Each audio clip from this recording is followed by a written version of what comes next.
welcomes Ulla to this world, the fourth of their 8 children. He grew up on an island called Smeholmen in Fitjar, Norway, surrounded by the sea. The family had a business, building boats, and there was plenty of work to keep everyone busy. The family was close-knit and supportive, and Dad had many fond memories from his childhood with his immediate and extended family. He also experienced his fair share of difficult times in his childhood and youth. The family overcame significant economic hardship, losing and then regaining their family home. They also suffered through World War II with an occupying German military force when the family was actively involved in the Norwegian resistance. Ulla, at 14 years of age, asked to be able to join other members of the family in the resistance in Scotland. His mother wept in response, feeling her son was too young, and the decision was made that he would remain at home. Later, in a terrible tragedy after the war, the family lost 2 of their children at sea during a flash storm. For some of us, overprotective and sheltering parents, the freedom and independence that Dad enjoyed as a young child is difficult to conceive. The kids would frequently go swimming, exploring, and boating on their own. At the age of 5, Dad had his first sailboat and skippered that. By the time he was 8, having watched the big ships pass by the island, he determined that he would be a sea captain. At 17, Dad left the island to start his formal training and a life of adventure. He graduated from the Maritime Academy in Bergen, eventually earning a Master Mariner's ticket in 1958. He excelled in his studies and his assignments, and in 1960, at just 32 years of age, he was promoted to captain. In his capacity as captain, he traveled the globe, amassing a wealth of experiences which he loved sharing with us years later. He appeared to be a confirmed bachelor until 1964, when our mom was assigned to his ship and everything changed.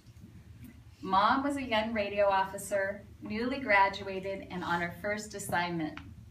They got to know each other with little talks after her shifts, she drinking solo orange soda, and he drinking wine.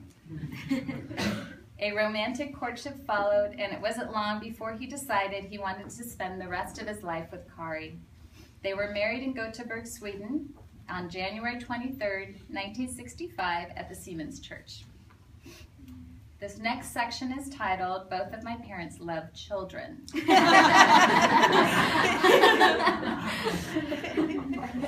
They always planned to have between 4 and 6 kids, and they got started right away. I was born 10 months after they were married, and Steve just 17 months after me. As the family of the captain, we used to travel with him, but as we approached school age, that would no longer be possible. At that point, Dad decided to take an office job so he would not be away from the family for those extended periods of time. He took a job as a business administrator with Star Shipping in San Francisco. They planned to remain there for 2 to 5 years before returning to Bergen, but that time was obviously extended. The family continued to grow as Rilla arrived shortly after the move to California. Our sister Christina came next. She was only with us a brief but beautiful 6 months. As difficult as that loss was, Mom recalls how worried Dad was for her well-being and describes him as being her rock, so sensitive and supportive during that difficult time. Fortunately for us, Dad was able to convince her to continue growing our family, and we were blessed with our 2 youngest sisters, Caroline and Erica. We girls grew up in a very loving and secure environment. My dad worked hard in the office and at home on various home improvement projects, large and small or not so small. My mom worked hard to keep order in the house and her growing girls clothed and fed. We had wonderful rituals like family night, when all of us got to choose our candy bars at the market, and we stayed home and played games or watched a movie together and enjoyed our treats. Before bed, Dad would inspect our breath to make sure we had brushed. Sometimes we cheated by just spreading a little toothpaste in our mouth. recall the fun we had when we ran past his chair, laughing and screaming as he would pretend to try to spank us as we went by. We also enjoyed many family outings like trips to Lake Lagunitas for crawdad fishing and picnics and barbecues at the beach. On family vacations, he taught us all to ski and fish and camp. He loved sharing his passions with us. So much of what Dad taught us was by example. He was always industrious, hardworking, and reliable. He was creative and ambitious in how he approached his projects, but modest and understated when discussing his achievements. There was never any question that we could count on him for anything that was important. He was devoted to his family and his community, and he showed that by his actions. He also taught us to always strive to achieve and to be our best, just as he had done.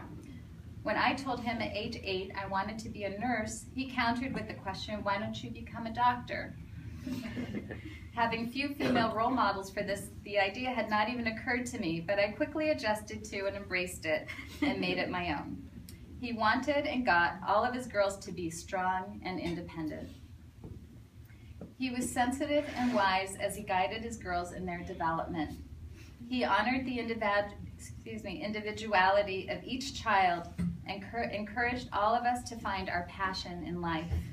He never used unkind words or labels in discipline, but would succinctly share words or observations that would make us truly think about our choices and our actions in difficult situations.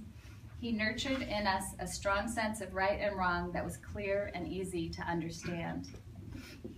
He also instilled in us a strong sense of our responsibility to our family. When the older girls went to college, our father had a talk with each of us.